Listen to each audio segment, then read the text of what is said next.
د الله تعالی دریم نوم ورونو رحیم دی. رحیم معنا ډیر زیات رحم کوونکی. د الله تعالی د دغه نوم خواص لاس ذکر کړي دي ورونو علماء. څوک چې روزانه سل وره د یا رحیمو د الله تعالی د دغه رحیم نوم د یلو معمول جوړ کړي، روزانه سل وره یایي، نو هغه ته به د الله تعالی رحمت په نصیب شي او د خلکو زړونه به د هغه د پوره نرم شي. یا الرحیم یا رحیم. او دویم خصوصیت دا لیکلی دی چې څوک دغه زیات یایي نو هغه به مستجاب الدعوات الله تعالی وګرځوي. مستجاب الدعوات څه معنا ورونو؟ دعاګانې به الله تعالی قبولوي. دعا کی سوال کی الله تعالی به دعا سوال قبولوي. او بلدا چې د زمانه د مصیبتونو نه مو محفوظ وساتلی شي، د وخت د مصیبتونو نه مو محفوظ وساتلی شي. څوک چې د رحیم نوم چې دا د الله جل جلاله دریم نوم دی ورونو زیات یایي، الله تعالی به دعاګانې قبولوي.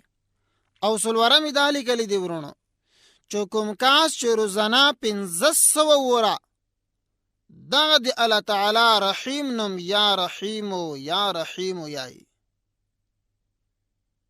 دغه انسان بو دولت بیا مومي او د الله تعالی مخلوق بو په هغه باندې مهربانه او شفیق بشي.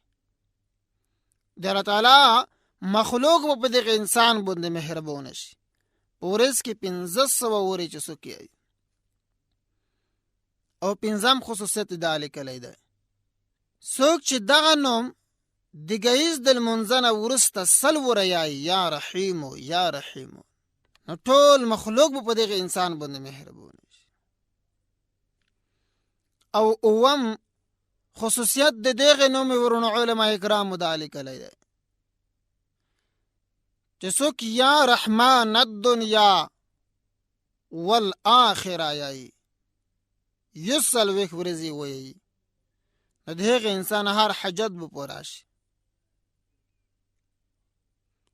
او اتم خصوصیت دا لیکلی دی څوک چې روزانه دغه د الله تعالی نوم یا رحیمو سل وره یایي، د هغه په زړه کې به نرموالی او شفقت پیدا شي، یعنی د ده زړه سختوالی به الله تعالی لري.